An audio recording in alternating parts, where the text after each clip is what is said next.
Diego Armando. Aquí presente. Mariana. Ya lo puse aquí. Edgar. Silvia. Aquí. Presente. Daniela. Walter. Emiliano. Jorge Calón. Regina. César Gustavo. Este ángulo está cañón. Presente. Amaro. Presente.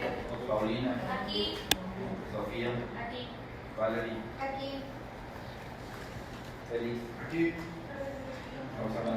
Aquí. Daniel Morán. Presente. Oye, qué chido. Sí, sí, todo bien. Faith Fátima. Está de mal. Nada, sí, me gustó. Sí. Francisco Javier. Elia. El viajero. ¿Ya quedó? El celular. Sí, de ahí. Ya, muy buen ángulo. Sí.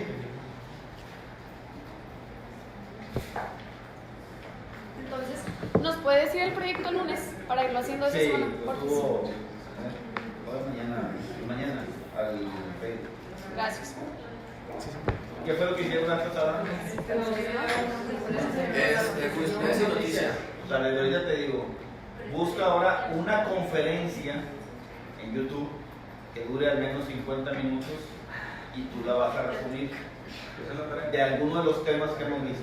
¿En video o en escrito? Vale, en video, Un bloguero, güey. Sí. lo va a hacer por equipo.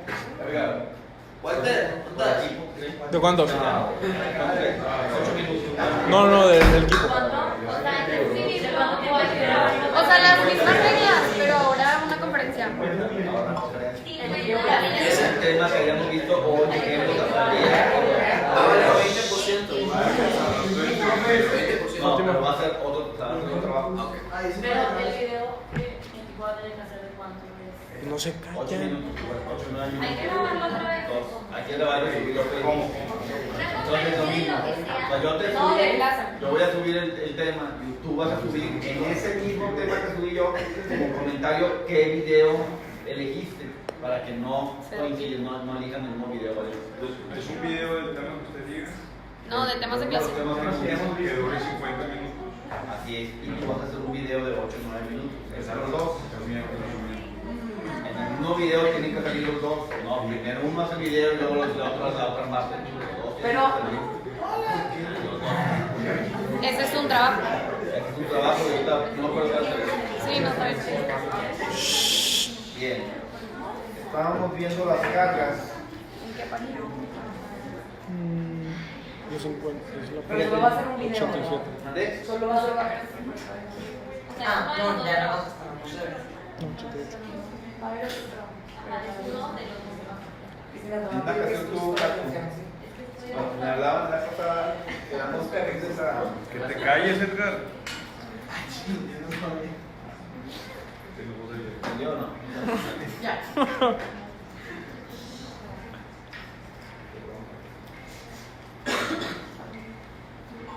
Les decía que en el semestre que viene lo que se ve en Rosal 2 es el código. O sea, en esta es teoría y el siguiente ya ven el código. Entonces es ir viendo artículo por artículo. Son 1100 artículos.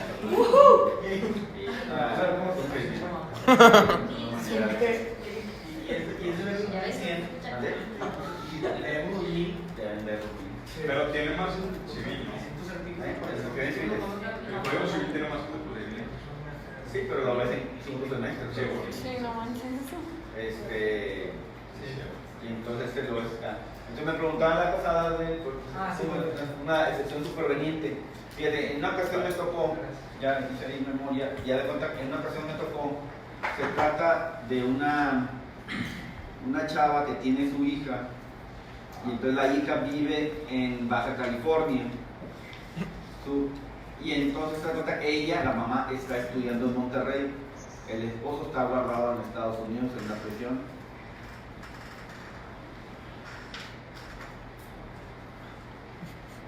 Le pudiera decir que trabaja en la NASA, ¿verdad? Para que no sea tan grueso, que no se me vayan a traumar, sí, ya sé, sí, porque si trabaja en la NASA no lo dejan salir.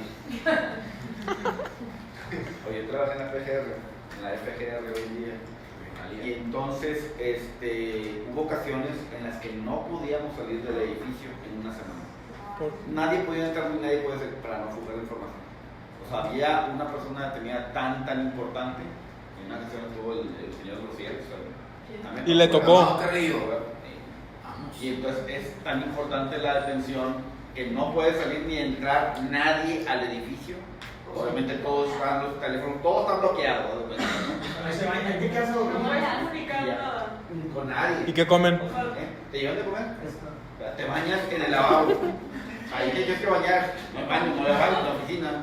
¿Cuánto tiempo? ¿La comida? No se va a Y dormir. Pero no puedes dejar con nadie. ¿Dónde? No puedes hablar con nadie.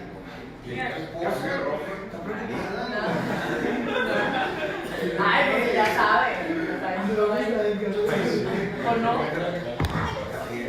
Pero. ¿Y la comida? O sea, traen comida de allá, junto. Duermen en el piso. ¿Dónde? Pero ¿qué caso era? Llamado Carrillo. No, Carrillo, sean los ciertos, el jefe no sé qué. Yo recuerdo que estuvo detenido 2 semanas, 2 meses estuvo detenido. Y no le podían encontrar nada. Ay, La ¿cómo? policía por fin lo logra detener, pero no le encuentra no le encuentra armas, no le encuentra droga, no le encuentra nada. Y hasta eso, en ese caso, la policía se cuida. O sea, entonces no le inventa, no le carga, no le siembra ninguna prueba. ¿Verdad? A otros tal vez sí, a otros sí le pueden inventar una droga. Bueno, a él, si la policía encontraste, pues ahí no vamos a ir bien. Si le encontraste, bien. O sea, hasta eso, en aquel entonces la gente era más derecha, los narcos eran más derechos. O sea, si me agarraste, me agarraste, perdí. Pero si no me has agarrado, no se vale que me se inventan. Y bueno, ya a ese nivel tampoco se la juega la poli. ¿Y quién era Bueno, el abogado? ¿eh? El de Amado Sí, Carrillo. ¿verdad? O casi que no tiene abogado. ¿En qué año Nadie fue? sabe, ¿mande? ¿En qué año fue? O sea, Ya llovió. No recuerdo. Ya estuvo una semana, maestro. Bueno, lo que voy es eso, ¿ah? ¿Qué? No dejan salir, no nada, está totalmente incomunicado. Bueno, así estaba este tipo, incomunicado. La NASA. Y entonces, la niña vive en la California Sur y la mamá estudia aquí en Monterrey. Y la abuela, la mamá del tipo, pide la convivencia con la niña. ¿Ok? Y entonces la regla de competencia dice que es competente en este asunto los que ejercen la patria potestad, es decir, la mamá. Entonces la abuela pide la convivencia con la nieta y yo hago valer la excepción de incompetencia, diciendo, espérame, pues tú no eres competente, el juez competente es el juez de Monterrey, porque allá vive quien ejerce la patria potestad, que es la madre. Y el juez me resuelve. ¿Sabes qué? El interés superior del menor. ¿Verdad? Todo es, como nadie sabe. Nadie sabe qué es. Nadie sabe qué es. Todo el mundo te la quiere aplicar, ¿verdad? El interés superior del menor. Entonces, por el interés superior del menor, como el menor vive aquí, que el juicio se ventile aquí y me dieron un palo. ¿Verdad? La excepción que hice valer, espérate, la regla dice que el que ejerce la patria potestad, ¿verdad? Ese es el domicilio, ese es el domicilio de él, y ahí es el juez competente. Y entonces el juez dice, pues eso dice la ley. Acuérdate que ahorita un juez, si estima que una ley es inconstitucional o inconvencional, la deja de aplicar y aplica entonces lo que él estima que es conforme a los derechos humanos. Y dice, esa regla, si bien es cierto, existe, por el interés superior del menor, no la voy a aplicar porque esto es más importante que lo que dice esa regla. Entonces voy a proteger al interés superior del menor. ¿Sabes qué hice yo? ¿Qué? No, más fácil. Cambié de domicilio de la niña a Monterrey. Problema resuelto. Así de fácil.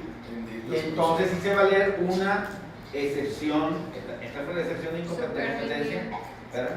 Me dio un palo. Hice una excepción superveniente. Oye, ya hay una nueva circunstancia que no estaba en el momento en que te contesté la demanda. Ahora viene una causa que la niña vive en otro lugar.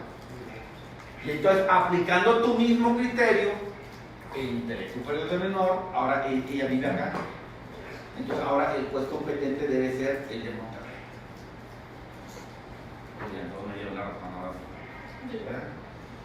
Así de fácil. Entonces, ahí por ejemplo, Así de fácil. ¿verdad? Vengo a hacer la prueba de excepción superveniente por incompetencia liquidatoria. Ofrezco en el tipo de las excepciones nada más te permite como prueba la documental consistente la constancia escrita en fecha 29 de agosto del 18 por la directora del Colegio Mexicano, sitio en la avenida San Jerónimo, en Monterrey, Nuevo León, en la que hace constar que la menor tal cursó el primer año de primaria en dicha institución durante el ciclo escolar tal, a partir de tal. Con esta prueba se trata de demostrar el hecho de que la menor tal vive actualmente en la ciudad de Monterrey. Las razones por las que considero que esta prueba demostrará las informaciones son que dicha constancia la expide la directora tal, en la que la menor tal cursa actualmente el curso del primer año de primaria. Cuando tú ofreces una prueba tienes que decir con qué se relaciona esa prueba. 2, ¿qué quieres demostrar con esa prueba? Y 3, ¿por qué crees que, o dices, que con esa prueba se va a demostrar lo que estás tratando de probar? Entonces, por ejemplo, en este caso, esta prueba se relaciona con el domicilio de donde vive la menor. Trato de demostrar dónde vive ella. Aparte de esta prueba, la vas a demostrar. ¿Y por qué vas a demostrar eso? Pues porque es lo que dice el documento, que ahí está estudiando desde tal fecha la niña. Ok, con esto te demuestro que vive ya en otra ciudad. Entonces ya finalmente hizo valer la deducción y dije, bueno, el mismo argumento que me aplicaste, pues ahora aplícame el mismo argumento, que por interés superior al menor debe estar el juicio en donde vive ahora el menor, la menor, que es el momento. Y se ya me dio la razón. Y el juicio ya está ventilado. Bien. Te dice en el siguiente, obligaciones procesales. Entonces te dijo el autor, hay diferencia entre carga y obligación procesal.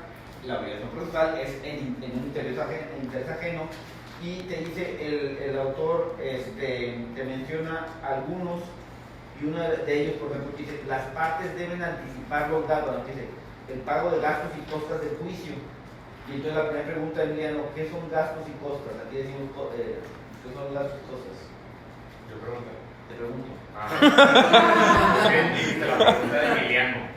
Digamos, yo pregunté, bueno, los gastos y costos, Los gastos y los costos. Los gastos que se van en el juicio, o sea, de todo lo que hubo, y otros son los que van, el monto que va para la parte que ganó el juicio, para el abogado. Así es. No son para los abogados.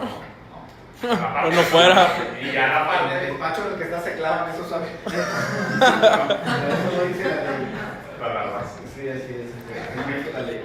Entonces, la ley señala lo siguiente. No te quiero estar. Sí, aquí. Entonces, da cuenta que los gastos ya los tenemos. ¿Cuánto se gastó en el juicio? Hubo que gastar en peritos, hubo que trasladar testigos, en fin, todos esos son los gastos. Pero la ley establece además costas, ¿ok? Y que te dije que en Monterrey fluctúa entre el 10 y 15% de lo que demandaste, ¿ok? Entonces, el capital, intereses, daños y perjuicios, en fin, todo eso se va a cuantificar y entonces va a ser el 10 o 15% para el que haya perdido. Entonces, si el actor demandó y no demostró su acción, lo van a condenar a él a gastos y costas, ¿ok? Al 10 o 15% de lo que demandó. De igual forma, si es que él demandó y ganó, al demandado lo van a condenar al pago de gastos y costas. En el primer caso, como el actor inició un juicio indebidamente, injustificadamente, y perdió, por ejemplo, si es injustificado, entonces la ley lo condena. Igual el demandado, si el demandado pierde, entonces, oye, hiciste que el otro te demandara, y entonces provocaste gastos y demás, y te condeno entonces al pago de gastos y costas, que te digo que en la legislación son entre el 10 y 15%. ¿De qué? De lo que se reclamó, de lo demandado. Entonces te decía, O sea, no el tiene nada que ver capital, con lo que la intereses, daños y perjuicios, todo se cuantifica y va a ser según etapa y según lo que sea promovido, va a ser entre el 10 y 15%. Sí. Y esto no tiene que ver con el tiempo de servicio, pues, Pero tiempo de servicio, ¿qué servicio? ¿Servicio de qué? O sea, esa parte lo de gastos y cosas se cubre, ¿es para quién? ¿Para el abogado? Para la contraparte. Para la contraparte. Así, para la contraparte, así tal cual lo dice la ley. ¿Sabes qué es para la contraparte? Entonces la contraparte durante el juicio gastó en abogados, gastó en el perito, gastó. Y de ahí la parte esa que le van a dar es 10-15%, ¿okay? Ya recuperan de alguna manera los gastos que fue haciendo durante todo el camino. Entonces te decía, es muy común que un cliente te dice, no tengo dinero para llevar a cabo el juicio, pero entonces lo que hace el abogado es, bueno, entonces cédeme los gastos y costos. Yo veo que en el asunto hay muchas posibilidades de éxito y es un asunto que, ¿sabes qué? Aquí vale la pena, ¿por qué? Porque los gastos y costos van a ser altos y entonces de ahí me puedo yo cobrar. Entonces a lo mejor el cliente te dice, mira, yo finalmente recupero lo que invertí porque me van a pagar mi capital, me van a pagar gastos y costos, daños y costos. Entonces yo voy a recuperar todo. Si encima de eso la ley me da un plus, pues no me importa. ¿Okay? No me importa que el abogado me lo pida, porque yo finalmente recuperé el capital, intereses y todo lo que quería, lo cobré hasta el último centavo. Entonces, si encima de eso la ley da un plus, bueno, que se quede el abogado con él.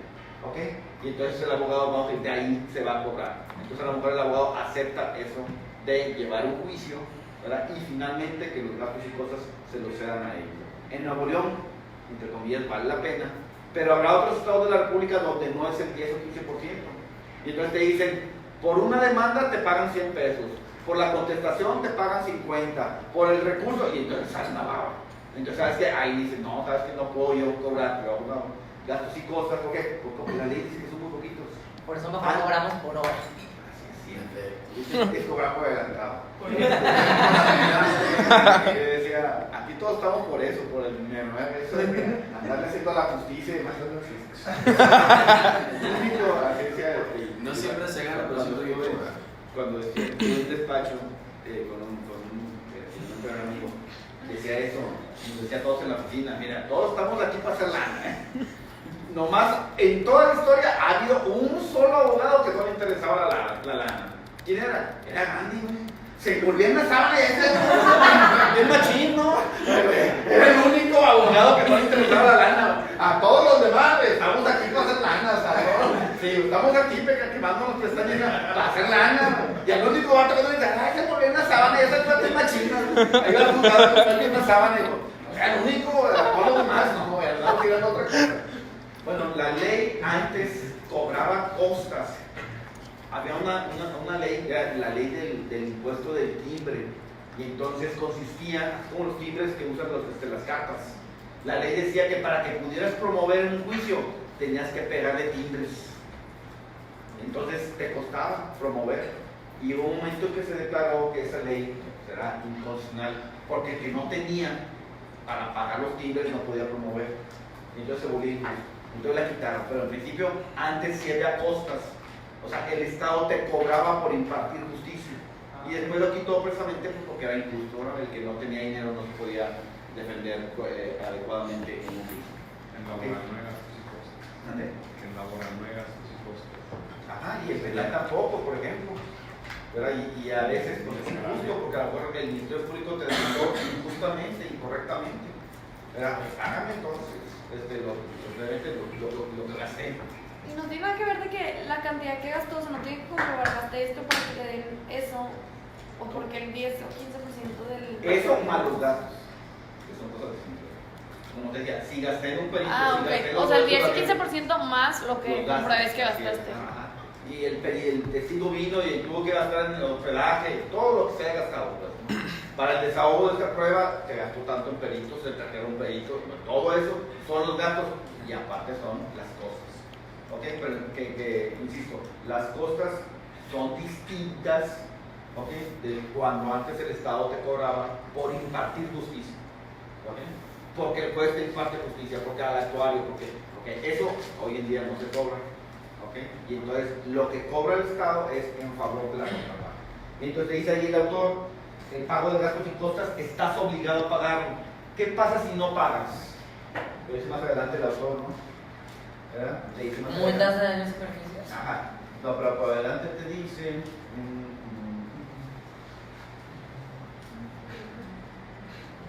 Por ahí vi, no recuerdo dónde.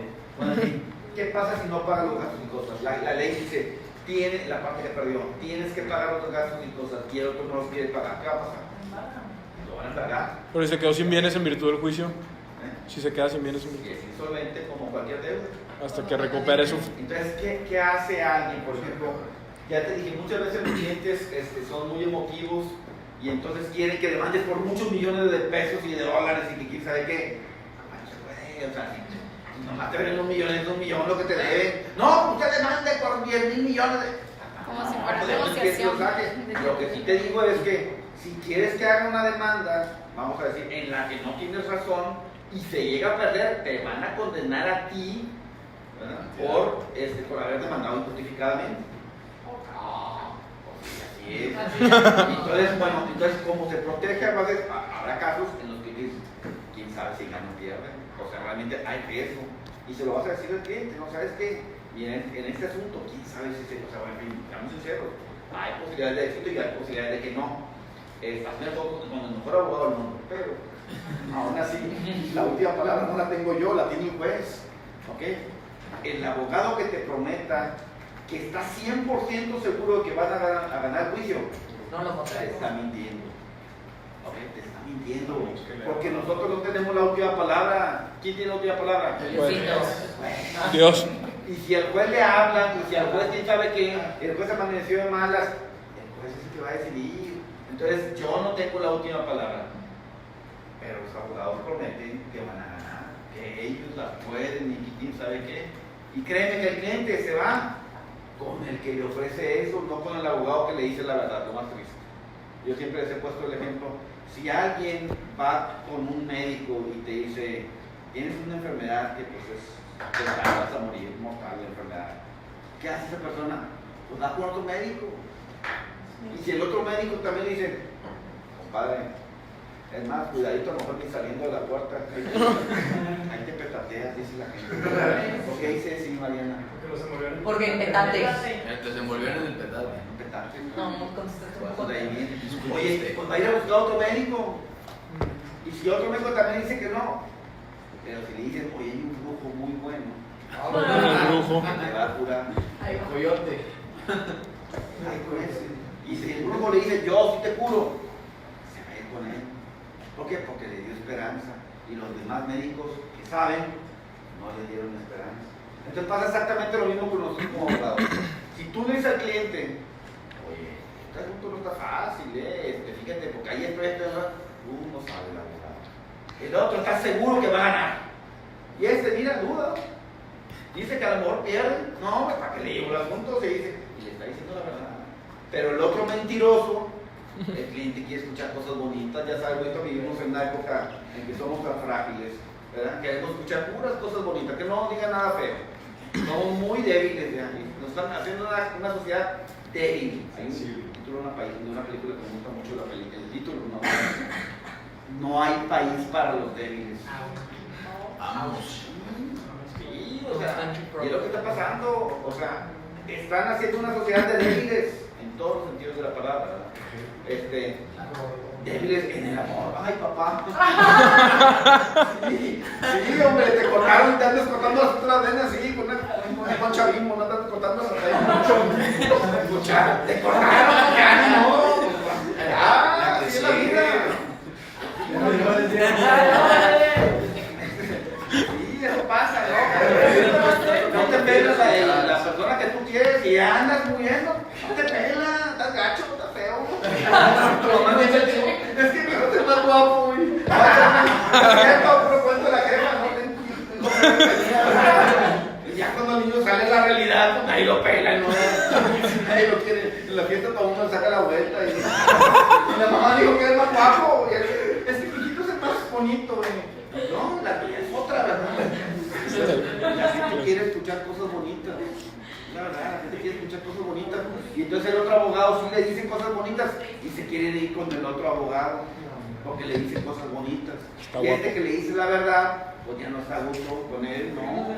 ¿Por qué? Porque él quiere escuchar que va a ganar, que no hay ningún riesgo. Y esto es lo que quiere escuchar. Pues sí, ¿verdad? Pero entonces, si llega contigo un cliente, o como le hace la gente, es, oye, llega un cliente y sabes que hay riesgo en el asunto y que pueden condenar al cliente. ¿Sabes qué? O sea, vas a demandar, pero hay riesgo. ¿Sabes qué hace el cliente para protegerse? Contra las dos cosas. ¿Cómo le hará? Confianza. Dona sus bienes. Los bienes los va a sacar Ah, claro. antes de entrar al Sí, juicio. pero no mi papá. Va a sacar todos los bienes del patrimonio y ahora se pone No a tiene cargar. nada a su nombre. Fraude. No, ¿por qué? Pues así me hacían. ¿Qué me pagan porque no Porque ni siquiera empezaba el juicio. Todavía no empecé el juicio. Me contestaron, ¡ay, güey! Se puso mi perro demandado. A lo mejor pierdo y saco mis bienes. No, ni siquiera he empezado el O juicio. sea, pero No he empezado el juicio. Lo aviento ahora sí, sin bienes. Finalmente, si pierdo, no va a haber nada. Porque los bienes, cuando inicié el juicio, no tenía bienes. Entonces, así es como alguien va a tratar de protegerse, ¿verdad? Contra los gastos que puede recibir de Pero que es lo mismo que en el momento. A ver, hablen 4 a la vez porque si nomás, si hablan 2 no entiendo, hablan 4 a la vez. Pero después va a tener que pagar. Ajá, es lo mismo. Siempre va a ser un instrumento. Entonces los bienes no los va a poder meter a su patrimonio sino en 10 años. Entonces no puede regresar. Eso lo hacen demasiado, ¿verdad? ¿Eh? Eso lo hacen demasiado. ¿Y qué pasa si el demandado lo hace pero durante el juicio? O sea, de que ya empezó el juicio Ahí sí y es lo... más clara, ahí sí es más clara que puede ser un fraude de acreedor. Se favorece. Así es, ahí sí es más clara. Pero ¿y qué? O sea, ¿qué puede hacer? Ah, bueno, entonces aquel va a pedir que los bienes vuelvan al patrimonio del deudor, en este caso de Pues sí que se está puede. demandado. Y el otro va a decir que no tenía nada que ver y que como Sí, que... sí, va a pasar. Sí, se va. Va a pasar. Pero el otro va a intentar eso, o sea, que los bienes vuelvan precisamente. Y entonces el otro te dijo eso, ¿verdad? Las partes deben anticipar los gastos. ¿Dónde está? Durante el juicio, las partes tienen que ir efectuando los gastos y luego, ahora sí ya cuando haya ganado, va a determinar, ¿sabes qué? Me tienes que reponer mis gastos, gasté en el testigo, en el perito y demás. Pero en lo que empieza el juicio, o sea, lo que va a transcurrir el juicio, cada una de las partes va pagando todos los gastos que se vayan efectuando con motivo de las pruebas que se van desarrollando. Entonces, mismo que serán reembolsados una vez que la resolución respectiva determine quién debe pagar los gastos y todo. Se trata pues de una obligación restitutoria de derecho sustancial basada en anticipo ejecutado. Por otra parte, la condena en costas origina la obligación de carácter sustancial a cargo del perdidoso que derive de la resolución dictada en favor precisamente de su contrario. Además debe pagar multas, gastos y daños y perjuicios, que es una verdadera obligación. Bien, en ocasiones los jueces te dicen, precisamente, y aquí traigo un caso, en el que el juez determina lo siguiente, fíjate. En este caso, haz de cuenta que cada una de las partes nombra un perito. Cada una de las partes va pagándole mientras a su perito, lo que cobra su perito. ¿Ok? Los peritos, si difieren, el juez nombra uno tercero de discordia, que las partes van a pagar cada una el 50% de lo que cobre el perito tercero en discordia. ¿Ok? Bien. Entonces, el juez nombra al perito tercero en discordia y yo no pago el 50%. El juez dice, ¿sabes qué? Antes de que dictamine él, las partes deben haber cubierto el 50%. ¿Okay? Yo no lo cubro. Y entonces, en una audiencia, tú tienes derecho a interrogar al perito. Ay, no, no. Y entonces me dice eso el juez, como no has pagado, no tienes derecho a interrogar. Espérate, Ah, no te confundas, son cosas distintas. Si yo no cumplo con esta, con la multa, cargo que me digas, no puede tener una consecuencia procesal. Sácame bienes, ¿ok? Dile a mi cliente, dile al cliente que si no paga, que lo van a multar, que lo van a arrestar, pero no puede eso trascender de manera procesal. No me puede decir que si no pago esto, la sentencia va a venir en contra, el perito no le puede interrogar, pero no puede hacer eso. Por lo ¿Ok? mismo de que es una carga y no obligación. Tiene nada que ver. Sí, no tiene nada que ver, no tiene que ver con una cosa con otra. Entonces, lo que te decía en alguna ocasión, el juez, ¿qué es lo que puede hacer? Bueno, la autoridad, ¿qué es lo que puede hacer? Lo que le está diciendo. Lo que la ley le permite hacer. Entonces, finalmente el juez es una autoridad, y acuérdate que la norma jurídica tiene supuesto y consecuencia jurídica. El juez nada más puede hacer lo que la ley le permite. Entonces, si no hay un artículo que diga que si una de las partes no ha cubierto lo del perito, no se le podrá interrogar, el juez no No lo puedo aplicar. no lo puede aplicar, porque no hay ninguna ley que faculte a la autoridad a hacer eso. Y si lo llegara a hacer, se puede. Lo trajo para ti. ¿Sabes qué? Pues no tiene facultades para hacer eso. Entonces, por ejemplo, en este caso, al efecto y en relación al contenido de su petición, en el sentido que se fije fecha y hora para efecto de que el perito tercero en discordia será interrogado, le digo yo al juez, fíjame fecha para interrogar al perito. Ok, es lo que el juez me dice. Esa Por la es parte Soriana. mandada, perdón, Es el de Soriana, ¿no? Martín Villa. es un homónimo. Homónimo. ¿Verdad? Por parte demandada en relación con Sí, el amigo. tal, al respecto, dígase al compareciente que antes de proveer lo conducente en derecho, esta autoridad tiene bien a prevenir a la parte demandada a fin de que exhiba mediante certificado de depósito los honorarios correspondientes a Juan Antonio La Torre, perito tercero en discordia. ¿Ok? Entonces me está diciendo el juez, ¿verdad? No te fijo fecha para interrogar al perito porque no me has cubierto los honorarios de él. Entonces volvemos a lo mismo, no hay una norma que te faculte para hacer eso. ¿Y cada una de las partes va cuantificando o cómo le hace para ver los gastos? Va a tener algunas partes, va a tener que ir haciendo sus, va a tener que ir comprobando llevando los comprobantes de gastos. ¿Verdad? Gasté tanto en el avión, tanto en el hospedaje, todo eso, y al final vas a decir, pues, ya gané el juicio, bueno, ok, págame, además, condena a la parte contraria a que me pague todos estos. Y va a empezar la discusión. Espérate, te lo llevaste al hotel, quién sabe cuál, pues no, es no sé, muy caro, qué sé yo. Oye, lo llevaste de primera clase al avión, llévalo allá atrás con toda la perrada, ¿no? Que dice, ¿cómo que acabaste todo el camino? Espérate, quieres que yo comiendo allá, quién sabe qué. No, pues va a empezar la discusión de si los gastos son o no son justificados. ¿Ok? ¿Cuánto dura un juicio promedio? De 2 o 3 años. La primera instancia se va a llevar un año, que es la más difícil. La primera instancia es la más difícil. ¿Y cómo se cobra por hora? O sea, ¿te cobró? Pero Sí, sí, por eso. O sea, o cuando dicen te cobro por hora, te cobro por hora que yo me siento y pongo timer y me pongo a trabajar en el caso. Y con cliente o con. normalmente el abogado litigante no cobra por hora. Se va a por Por etapas, entonces, cobra por una mensualidad. ¿Ok? Pero bueno, o sea, y normalmente el que hace contratos sí cobra por horas. Y le ponen ahí un programita.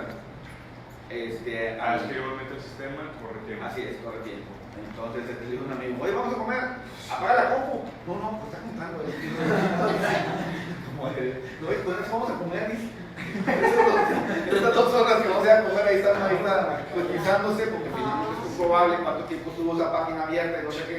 No, pues con nosotros vamos a comer, pues. Así déjalo prendido. No, pues no falta que se meta el amor del protector de pantalla y no, también tengo se lo quité porque si no va a entrar el protector de pantalla, pues no va a poder cobrar. ¿Y el cuánto se cobra por juicio? Mira, lo normal va a ser entre 15 y 20%. ¿Qué? 3 años para 15, pero por esa Pero juicios de Sí, ¿qué cosas me 15%, quedan? 20%. Ah, entendí 15,000 pesos por todo el juicio. Pero Ya hemos estudiado otra cosa. Se cancela. Dependiendo de cada caso, ¿no? Porque si alguien no te va a pagar durante el juicio, entonces vas a subir. No, sabes que te cobro 40%. Y entre más malo sea el abogado, más cobra. Claro, porque menos escrúpulos tiene. Entonces, normalmente el abogado maleta te va a cobrar la mitad. ¿Pero por qué? Por abusivo. ¿Verdad? Y el que Porque tiene más menos o- asuntos también, ¿no? De que Pues tiene no, pero menos- aparte por abusivo, ¿no? Porque no tiene idea de lo que está peleando en el juicio ni nada, ¿no? Y el que más no sabe que no puedo pasar de lanza tampoco, ¿verdad? O sea, no puedo cobrar más de tanto. No sería justo, ¿verdad? Tiene ética y demás, el otro pues le vale y va a cobrar el 50%, lo que sea. ¿Y tú deduces los honorarios? ¿O en esos 3 años? ¿Cómo el cliente te puede revocar y nombra otro abogado? No. Por lo que decíamos hace rato, ¿no? Hay otro abogado que le habla más bonito que tú. Y él dice que él está seguro que va a ganar.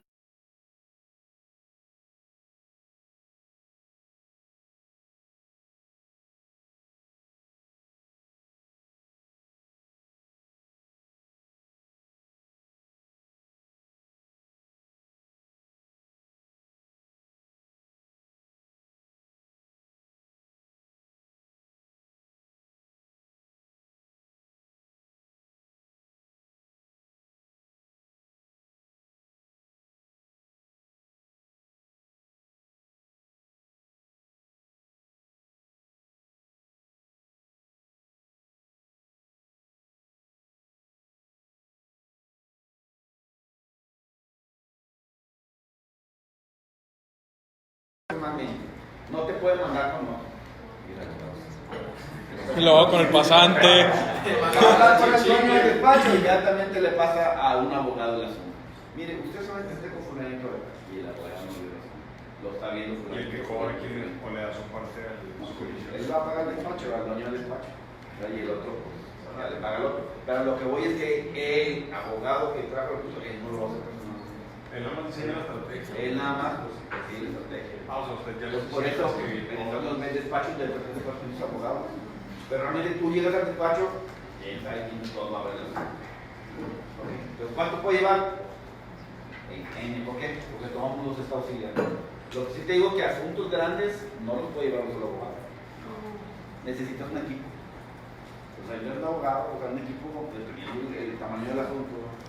Pero puede llegar, o sea, al menos entre 5 personas. Y se divide en el porcentaje entre todos, digo, Sí. ¿cuántos son sus Y normalmente esos 5 son de que del mismo despacho o de otro. ¿Qué pueden auxiliar de los despachos? Bueno, normalmente son los mismos por facilidad de comunicación de que estén todos en una oficina. Pero lo que te digo es que un despacho, un asunto grande, no lo puede llevar solo. ¿Y quién revisa los Uno revisa una cosa, otro hace esto, y entonces la chamba está toda dividida de tal manera que no lo puedes ver, no lo puede ver, insisto, un solo abogado, no puede verlo. Es imposible. Y si lo ve, trata de ver solo, va a ser que se quede como el pastel solo, donde va a ir mal, ¿no? No puede solo, no puede solo. Son muchas cosas las que hay que revisar. Y muchas veces nosotros se da, ¿no? Nuestros abogados, tú estás haciendo algo y le dices a tu compañero, a ver, contesta esa demanda. Y ahí se la demanda, ahora contesta. Para tener idea de cómo te pueden contestar. Entonces hay muchas cosas que tienes que estar conversando, ¿no? Esto sí llega, entonces, precisamente, como que hacer la postura de la parte contraria, cómo crees que te van a contestar. Entonces, por eso, insisto, solo es muy difícil llevar un asunto. Muy, muy difícil. ¿Por qué? Porque necesitas a alguien que esté pensando como si fuera la parte contraria. Bien, se dice más adelante, obligaciones y derechos de los terceros. No se dice el autor, no te confundas con los terceristas. ¿Cuáles son los terceristas, Walter? Dice el doctor, estos son los terceros. No te confundas con los terceristas. La tercería es cliente y coadyuvante. Estos son los terceros. Los terceros no son partes del juicio. Y entonces está refiriendo el autor a quién, Fatima? A los terceros. ¿Qué son? Los que no son terceristas.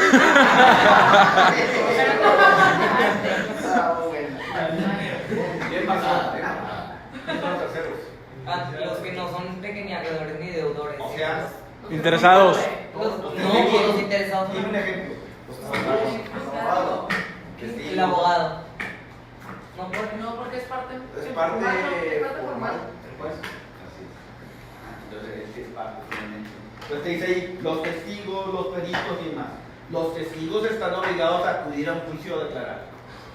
Por ejemplo, yo recuerdo un caso cuando había causales de divorcio, que un tipo, su esposa, andaba con otro, tenía una relación con otro tipo. Entonces, el cuerno, manda a citar al amante, pues. Y el otro está obligado a ir a juicio, a declarar. ¿Ok? Entonces, por eso dice ahí, los testigos están obligados, cuando tienen conocimiento de hechos. Te dice más, en auxilio de la verdad, los testigos tienen que presentar documentos y cosas, por ejemplo, los terceros, perdón. Pero finalmente, ese tercero debe ser indemnizado. Bien, te dice ahí más adelante, cargas de las partes, principios que regulan la actividad del juez, la igualdad de las partes, ¿ok? Dice el juez debe tratar de manera idéntica a todas las partes. El principio contradictorio, escúchese a la otra parte, es decir, la otra parte debe ser emplazada a juicio.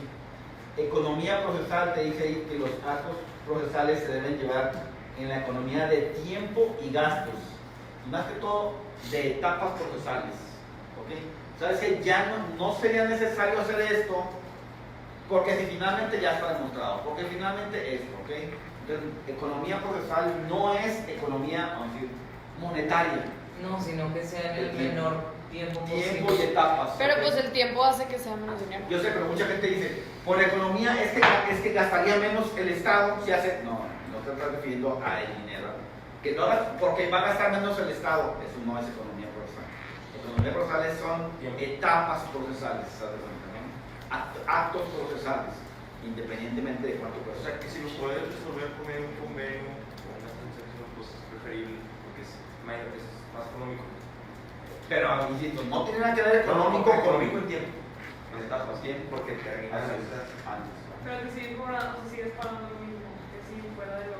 Pero si fuera convenio, ¿a quién se le pagaría? O sea, esa es la contraparte. Ajá, o sea, si hay un convenio, ¿cómo pagas? O sea, ¿cómo cobras ese 15% de lo que, o sea, de lo que. Dependería de eso. Ahí empezó el problema, ¿verdad? Te dicen, oye, nomás que el 15% está previsto en un juicio que va a durar 3 años. Y arbitraje o lo que sea, tuvo 6 meses. Entonces no se justifica el 15%. Pero el tiempo es uno de los procesos, ¿quién lo determina? O sea, desde el principio sabes más o menos qué calculo. ¿Cómo? O sea, un juicio, ¿cómo determinas cuánto puede durar o llegar a durar? Desde que legalmente, bueno, un juicio dura 6 meses cada etapa, legalmente hablando. Pero realmente en la realidad dura cada un año, cada etapa. Esa es la regla. Y más adelante te dice principio de eficacia procesal. Sí. ¿Cuál es la diferencia entre economía procesal y eficacia procesal? Te dice el siguiente, ¿verdad? Significa que la duración del proceso no debe redundar en perjuicio del vendedor, del vendedor, por lo cual la sentencia debe retrotraerse sus efectos al momento en que se entabló la demanda. A ver, ¿dice? ¿Comprendes, Méndez? No entendí. Échale coco. Entonces, la economía procesal es que se realice en el menor número de etapas.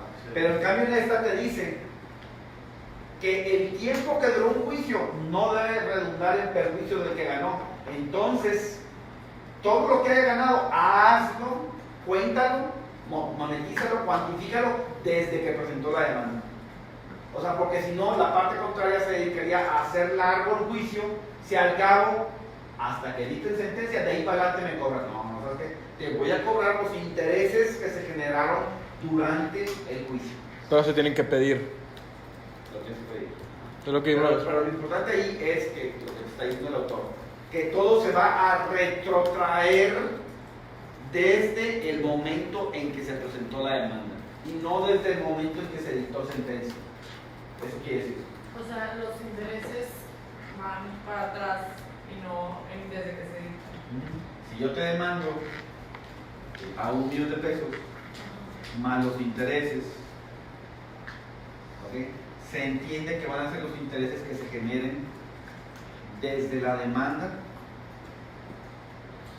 hasta que finalmente me los pagues, hasta el pago, y no desde la sentencia. ¿Ok? Cuando te dice, no debe redundar, el tiempo que dura el juicio no debe redundar en perjuicio del que gane. Y te dirán, bueno, pues la sentencia, se tardaron 8 años en dictar sentencia, pues en ese tiempo no hubo intereses. No. Sí hubo. Sí hubo desde la demanda. Son los intereses de la cantidad que está en juego. Pero acuérdate que puede haber intereses que se pactaron en el contrato, y si no se pactaron en el contrato, la ley dice, si las partes no fijaron, entra el interés legal. ¿Por Lo que qué? diga la ley que es, cuando las partes no han fijado, entonces es el interés legal. Es el interés legal y el otro es Convencional. convencional. Son ordinarios y hay moratorios. O sea, pero haz de cuenta, es que yo estoy intentando imaginar un caso. O sea, cuando se presenta la demanda, los intereses que estaban contando de que porque no había pagado, se paran, ¿o no? Continúa. Pero hasta que gane, ya se retrotraen, ¿no? O sea, vamos a Pero, imaginar, o sea, que sí pierden. O sea, si ya tiene un año. entonces, se hizo el contrato en enero del 2019 y entonces se debe pagar, por ejemplo, el 1 de septiembre. Entonces te decía, ¿estos cómo se llaman estos intereses? Legal ordinario. Ordinarios. Ordinarios. Si a partir del 1 de septiembre no pagaste, empiezan los intereses Moratorios. moratorios. ¿Ok? Y entonces cuando hagas la demanda vas a reclamar el capital más los intereses ordinarios generados del 1 de enero al 1 de septiembre.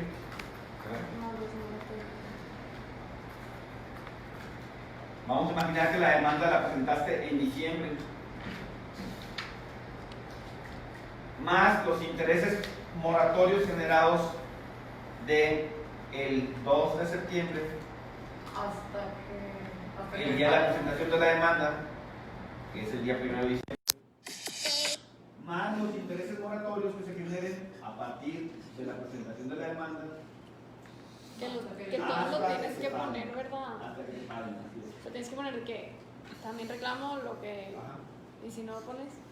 No lo pediste. Pero y luego el principio de eficacia procesal no opera solo, aunque Sí, no pero después. finalmente todo es en razón de lo que pidas.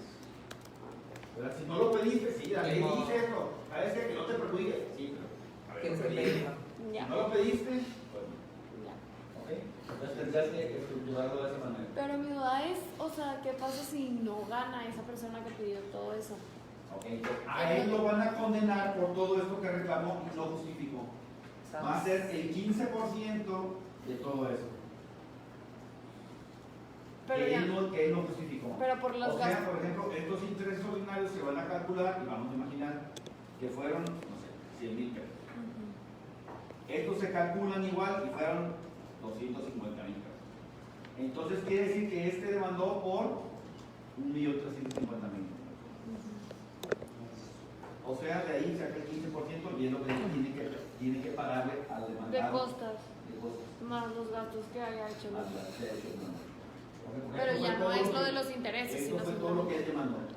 O sea, pero no es por este principio, sino es por los gastos y costas. O sea, en ese sentido, si la otra parte Ah, sí, claro. no lo Pero- pide, claro, como que se lo van a dar. El 15% es de gastos y las costas, No, lo es de costas. costas, y luego los gastos incluidos abogados. O sea, No, no. ahí no entró todo. Los gastos que haya efectuado, a lo mejor tuvo que contratar a un contador, a lo mejor tuvo que, como decía, traer un testigo, no sé qué, todo eso se va a contratar en gasto. Que esa parte de eso es distinto. ¿Ok? Ahí sí los abogados cobran por parte de... Y él debiera pagarles por el punto. Bien, siguiente te dice principio de protección. Posibilidad de pedir la nulidad de los actos procesales solo cuando estos dejan sin defensa al que promueve. Fíjate este. ¿Ok? ¿Por qué le hiciste? Se anulan los actos procesales solo si dejan Salud. sin defensa al que promueve. Ahorita vamos a ver otro parecido. Eventualidad deben realizarse en el tiempo que la ley establece. ¿Ok? Publicidad, las audiencias son públicas. Y los expedientes, Privados. las audiencias. La audiencia es pública. Excepcionalmente algunas audiencias no son públicas. ¿Ok? Casi los de derecho familiar no son públicas. ¿Por qué? Porque son... Las penales son... Pero Violaciones pero y así. fíjate, Violaciones En también. el caso de los expedientes, Violaciones. ¿puedes tú ir a pedir Violencia copia de un familiar. expediente sin ser parte? No, porque dice que se autorice a los licenciados en Derecho Un tal. asunto que la audiencia Se sea supone que son pública, públicos. tú puedes meter a cualquier audiencia, excepto te digo en casos de que familiar, pero en principio te puedes meter a cualquier audiencia, pero no tienes acceso al expediente. Es absurdo. Que te permitan entrar a la audiencia, pero no te permiten ver el Pues expediente. porque el expediente no va a ser la demanda con los anexos, ¿Vale? pues no te van a dejar ver la demanda si no eres parte de o la contestación, porque ahí tiene toda la información. Pero es absurdo. Que te dejen entrar a la audiencia, te enteres del chisme. Pues es para enterarse del chisme, no de la información personal de... De todo, ahí en la audiencia van a hablar de todo lo que hay en el expediente. Entonces es absurdo que el expediente no te lo permita. Bueno, en Nuevo León hay un artículo,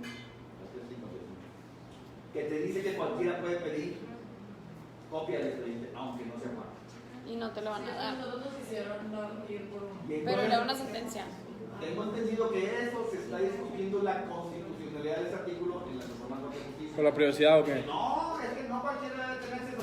O si cualquiera puede Pero entrar a la como quiera no te lo dan, ¿o sí? ¿Eh? Como quiera, o sea, aunque seas aunque vayas y lo parte, pidas, Bueno, no te lo van a si dar. lo pides, Si aunque seas pasante te mugrosea. te lo van a escuchar. Pero Exacto. vas a tener que impugnar y No. lo debes ganar finalmente porque es lo que dice la ley.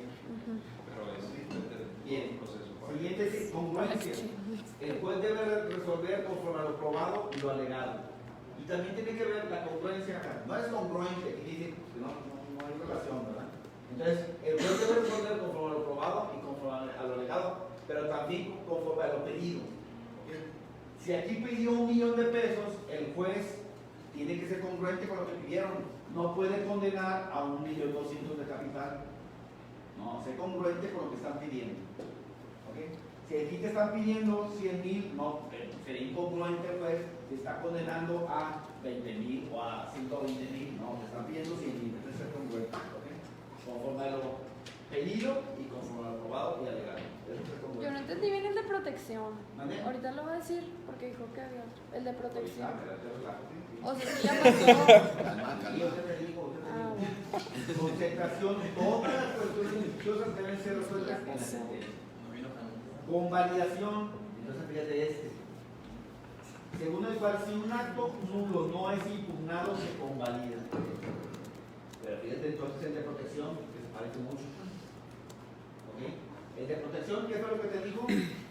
Que se pueden anular a solo los que dejen sin defensa una parte. Solo los que te dejan sin defensa. Y este otro dice Que todo lo que no se anuló que todo lo que no se pidió la nulidad se se va a convalida. convalidar. Parece mucho, ¿no? ¿Por qué? Porque no están hablando de nulidad. ¿Cuál es la diferencia entre uno y otro? Es que no entiendo el otro. O sea, este ¿Cuál es sí. el que no va a ser otro? O sea, que El de protección, o sea, El de el de protección convalidación, pues sí, es si no lo fácil. anulaste. El de protección te dice, mira, si hay un acto que es nulo y no pediste la nulidad, Ah, ok. no hay bronca. O sea, el acto va a ser válido si no te hace daño. Pero si no te hace daño a ti, le hace daño al otro. ¿Quién sabe? Igual y no se da cuenta. Pero como El que problema dejas es sin cuando hay defensa. problemas. Dicta el juez una resolución que es anulable, pero si finalmente no perjudica a ninguna de las partes, es bueno. Siguen surgiendo. O sea, si lo Pero como quiera la puedes anular. ¿Vale? Como quiera la puedes anular. Ya no lo puedes pedir, no puedes pedir la nulidad porque no te afecta. Es muy distinta la nulidad civil a la nulidad procesal. Ah, ok. Ok. Si, la falta de forma, por ejemplo, en materia civil, ¿qué provoca? Nulidad ¿Qué tipo de nulidad? Relativa. Que todo se regresa como estaba. Se puede convalidar, se Sí. puede reflexionar, ¿de acuerdo? Es confirmable. Confirmable.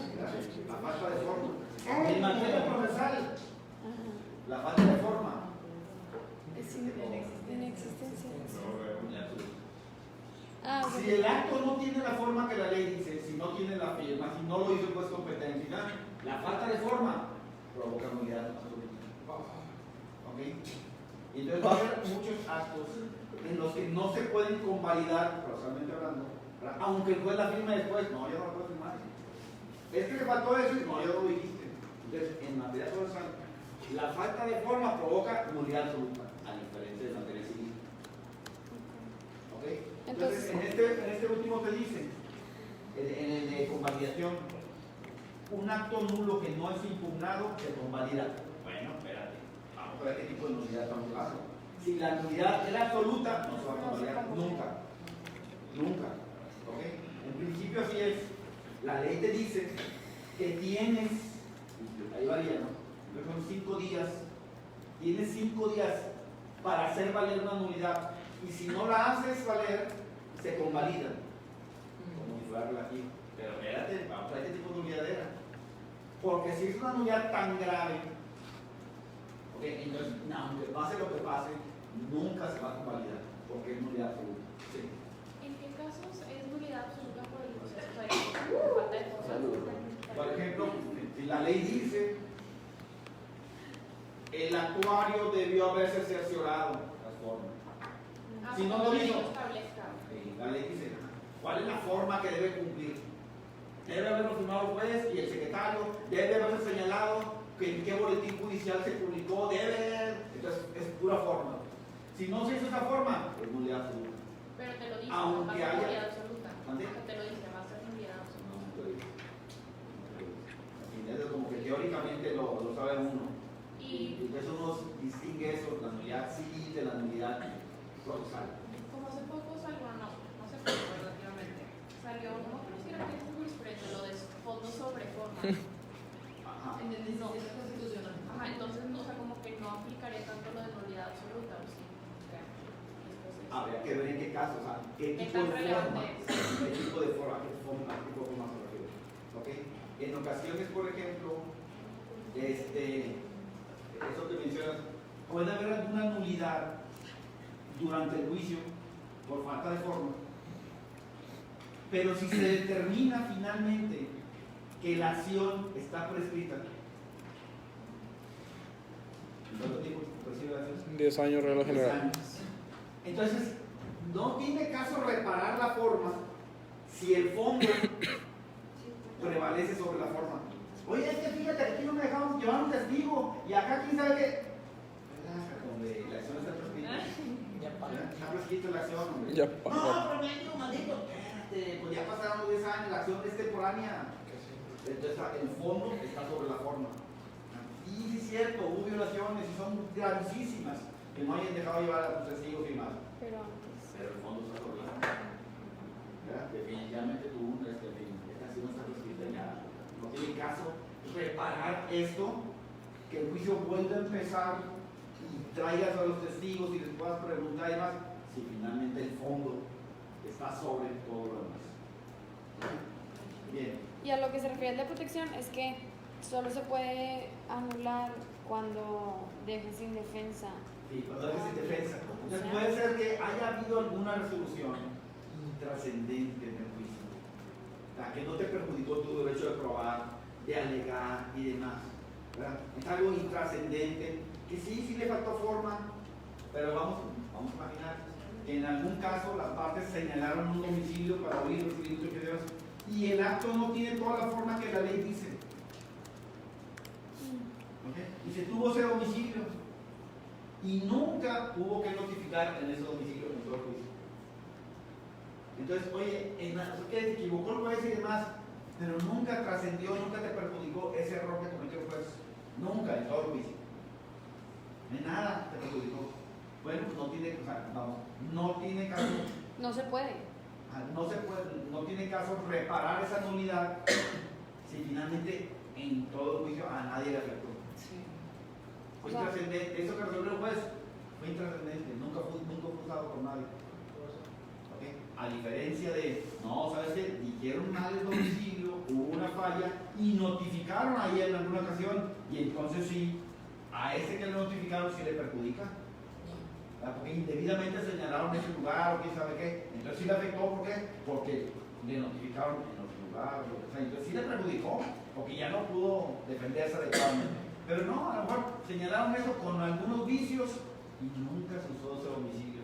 Siempre lo notificaron por tribunal virtual o lo que sea, y entonces nunca le perjudicó a él en todo el juicio. Ese error que se cometió allí, en ningún momento de todo el juicio le afectó, se utilizó, pues. Sí, sí hubo falla, pero nunca se usó. Vamos a imaginar que aquí le hayan desechado a un testigo. Se lo desecharon y debidamente y demás, sí debió haber comparecido y el testigo muere. Casualmente. Muere durante el juicio. Entonces realmente ese vicio que hubo es intrascendente. ¿Por qué? Pues porque el testigo nunca iba a ir a juicio porque falleció. Entonces, realmente, si bien es cierto que hay un acto que es en sí mismo anulable, nunca le perjudicó. Entonces no se va a anular. Es intrascendente anularlo porque nunca iba a ir el testigo a declarar. El criterio del fondo está sobre todo lo demás. ¿Hay algún artículo que lo mencione? En la ley de Estado no se lo va a decir. Cuando juez tenga que resolver, finalmente está el fondo sobre la forma. En principio un juez primero resuelve conforme a la forma. Es lo primero que el juez tiene que ver, la forma. Y ya si la forma está correcta, entra el fondo. Habrá cosas que se pueden reparar de la forma en que se llegó a juicio. ¿Okay? Y habrá cosas que no se pueden reparar. Y el siguiente te dice, el principio de interés para obrar requiere que en quien propone la demanda, además de la existencia de un derecho, un estado de hecho lesivo o contrario al derecho. Te dice, para que el juez admita una demanda, es necesario que efectivamente se haya causado una lesión o un estado contrario a derecho. Si no existe eso, el juez no te va a la demanda. ¿Okay? Más adelante dice en el 92, haciendo caso omiso de esa discusión, a veces el autor se mete en discusiones, la menciona, pero luego finalmente, bueno, haciendo caso omiso de todas las discusiones que se acabo de decir, como que dice, ¿no? Y finalmente, esta es la buena, dice todas las discusiones que ni entendí, pero bueno, ¿saben qué? Haciendo un lado a todas las discusiones, puede afirmarse que hay interés cuando se justifica una pretensión válida respecto a la aplicación de una norma sustantiva, en el caso concreto, precisamente a favor del promovente y a través de los órganos jurisdiccionales.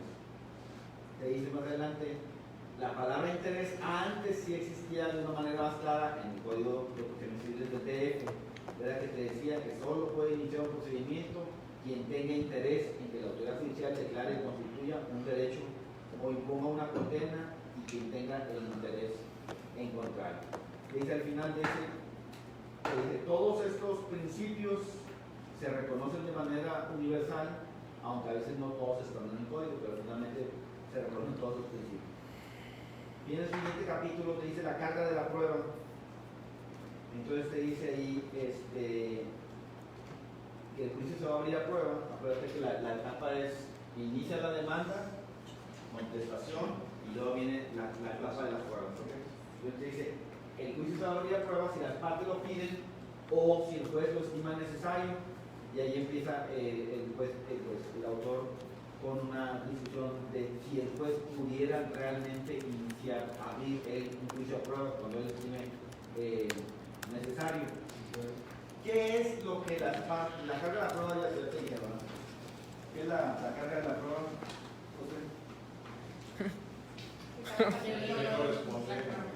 Así es, ¿a quién le corresponde demostrar? ¿Y cómo sabes a quién le corresponde demostrar? Pues normalmente No. Hay excepciones, pero pues el que... Hay varias excepciones. Bien, por ejemplo, si yo demando con un documento, me debes esto, y el otro dice, la firma es falsa, el demandado. No te lo debo porque la firma es falsa. ¿Quién tiene que demostrar? ¿El actor tiene que demostrar que sí es la firma del demandado? ¿O el demandado tiene que demostrar que no es su firma? El demandado tiene que probar que no es suya. Esa es la carga de la prueba. ¿A quién le toca demostrar? ¿Okay? Y es difícil. Lo que la gente no entiende, lo que es la carga de la prueba, y entonces piensa, esto lo debe demostrar la parte contraria. ¿Okay? Entonces, esa es la carga de la prueba. ¿A quién le corresponde demostrar este hecho? ¿A la parte actora o a la parte demandada? Y eso hay que entenderlo bien, pues. Porque si no sabes qué es lo que te toca demostrar y piensas que eso le corresponde, no, eso le toca al otro. ¿Ok? Entonces, esa es la carga de la prueba, ¿no? Entonces te dicen, la carga de la prueba está hecha en su propio beneficio y demás. Las partes saben cuándo deben aducir pruebas y cuándo deben abstenerse de hacerlo. ¿Okay? Pero también sienta un principio desquiciante en cuanto afirma que si los litigantes no lo solicitan, puede el propio juez ordenar. Eso es lo que dice hace rato, ¿no? O sea, dice el autor, el juez no debiera poder abrir el juicio a prueba. Si las partes no lo piden, el juez no lo debiera hacer. Recordando que la prueba tiende a demostrar al juez la verdad de los hechos de cada una de las partes, aduce como fundatorio de su demanda o contestación, la falta de pruebas redunda en su perjuicio, y eso se llama carga procesal. Si las partes no presenten pruebas, el juez no puede ir más allá, que dice ahí más adelante. Excepcionalmente, que dice en el siguiente párrafo, cuando hay un interés superior en asuntos, por ejemplo, del orden familiar, el juez sí pudiera pedir que se desahoguen pruebas, y el ejemplo que te da el autor ahí es un caso de la nulidad de un matrimonio, donde alguien pide la nulidad del matrimonio y el demandado se allana y dice, sí, hombre, que sea nulo. Entonces el juez dice ahí, el juez puede pedir en ese caso que se retire la prueba para que no vaya a haber un fraude a la ley. Se dice. Normas generales de la prueba, te dice las partes van a asumir la carga de la prueba de los hechos constitutivos de su pretensión. Entonces básicamente, ¿cómo sabes qué va a demostrar cada quien? Bueno, si una de las partes dice que es aplicable este artículo, él tiene que demostrar que está en el supuesto jurídico de esa norma. tiene que demostrar los hechos más las pruebas para demostrar que él está en el supuesto jurídico de la norma que le beneficia a él. Y si el demandado tiene, a su vez, otro artículo, él piensa que ese artículo es el aplicable, bueno, él tiene que demostrar, ¿verdad?, con pruebas que los hechos de esta norma jurídica que a él le beneficia son, o sea, tiene que probar estos hechos. Entonces, cada una de las partes tiene que demostrar la existencia, ¿verdad?, de los hechos de las normas jurídicas de las que ellos se pretenden beneficiar, cada una de las partes. ¿Ok? Se dice, ajustándose a la parte de cada una de las pruebas, se dice más adelante, en el proceso civil, el juez está sujeto por otra parte a la actividad de las partes de tal manera que no puede ir más allá de lo que se le piden y demuestra. ¿Okay? Más adelante dice, basado en los principios, la doctrina acepta que la prueba es una carga en cuanto es una actividad optativa para las partes, si no la desarrollan, sufren las consecuencias y que redundará en la improcedencia del caso. Bien, te dice más adelante, la verdad real o la verdad formal. ¿Cuál es la diferencia entre la verdad real y formal? ¿Qué es lo que dice? ¿Qué es lo que busca el juez? ¿La verdad real o la verdad formal? La verdad real. La verdad. Perdón, así dice. La verdad verdadera, entonces. ¿Y la verdad formal? Ese es el procedimiento. La que se demostró, la que se llegó a demostrar. ¿Ok? No se demostró la verdad verdadera, sino lo que se llegó a demostrar. ¿Cuál es la que le debe interesar al juez? Formal. ¿Encontrar la verdad verdadera? ¿Qué pasó realmente? O simplemente encontrar lo que las partes le dicen que encuentren. Lo que las partes En materia penal, también. a ti le interesa saber quién realmente, si fulanito mató o no mató. Solo lo probado. Los elementos que le dieron al Ministerio Público. Y si el Ministerio Público no da elementos, el juez no puede ponerse a investigar. A ver. Una preguntita. No te da risa. Le voy a traer el detector de mentiras y demás. No. La prueba que le puso el Ministerio Público. La misma.